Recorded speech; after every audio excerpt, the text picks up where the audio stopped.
Hello everyone and welcome to the channel. I'm Emmanuel, I'm an airline pilot, and welcome to Microsoft Flight Simulator 2024. It has finally been released, and for the past 5 hours I've been using it non-stop, and I gotta say that it's the most immersive and most authentic aviation experience I've ever had so far. But before we get into the details, let's start with the basics. So the moment it came out, I headed over to Steam and bought the Premium Deluxe Edition of Microsoft Flight Simulator.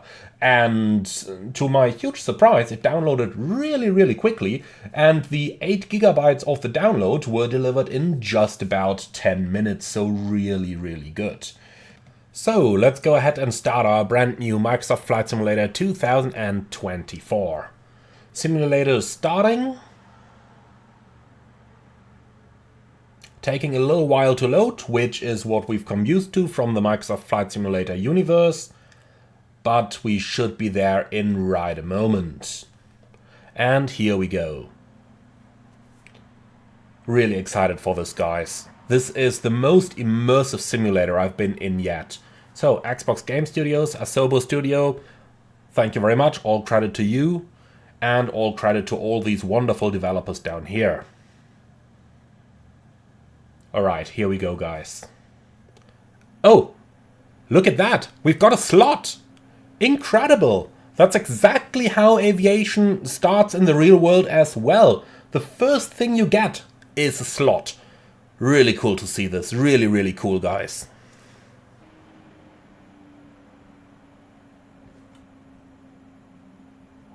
Oh, look at this! Here we go onto the loading screen. Perfect, so our slot seems to have been cancelled, or we waited it out, so let's go ahead and see what is going to happen just next.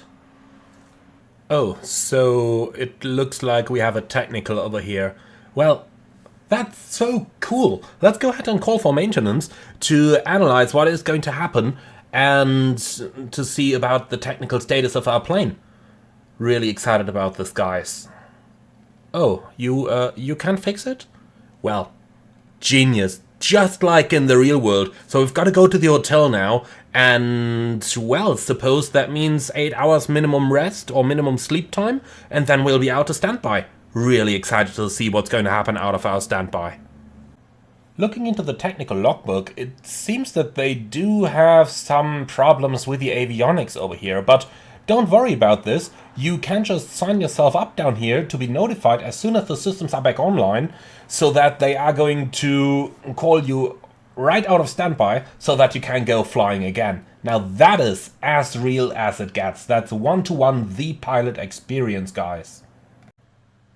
And these are just some of the never-before experienced features that we get with Microsoft Flight Simulator 2024. As you can see, it's really one of the most realistic flight simulators that we've ever gotten on any computer. Oh, wait a moment. No, it should more be something like this, I believe. Leaving all the jokes and the memes aside, though, I said leaving them aside, thank you. Does this mean we will forever have problems with the servers of Microsoft Flight Simulator 2024, since it is based on a mostly cloud infrastructure? The good answer here is no. It does absolutely not mean that. Now, let's quickly think about why this is happening. Obviously, on one of the most anticipated releases of 2024 in the entire video game industry, not just flight simulation, but in the entire gaming industry, of course there is going to be a very high demand on the first couple of days, and it is probably to be expected that the simulator is going to have issues like these over the next, you name it, insert random lovely sounding number here.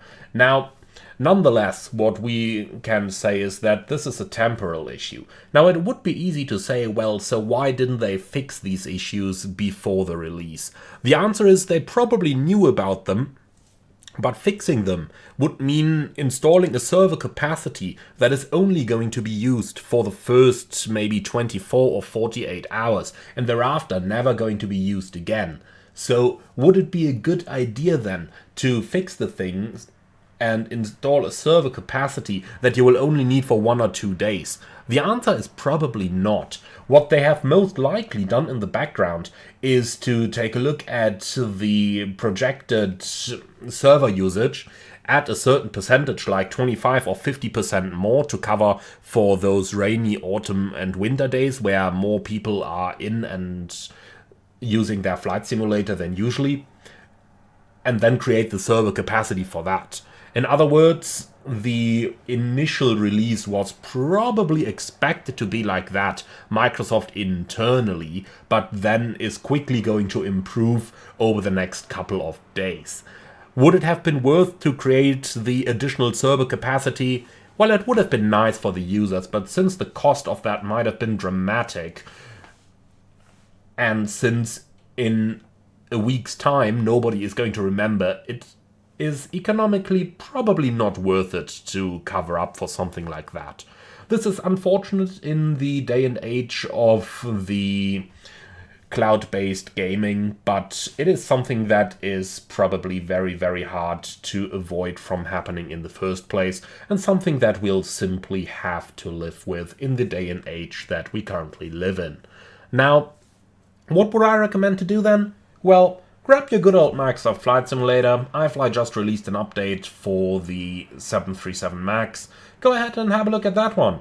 Or go ahead and check out any of the other amazing aircraft that we have in Microsoft Flight Simulator. Come back in a day or two and I'm sure we are going to get a much, much better server capacity, a much more reliable cloud, and therefore a much more enjoyable experience. Thank you very much for watching, everyone. I do hope that this video helps you out a little bit. I hope that I could shed a little bit of background into what is happening and a possible reason why it is happening.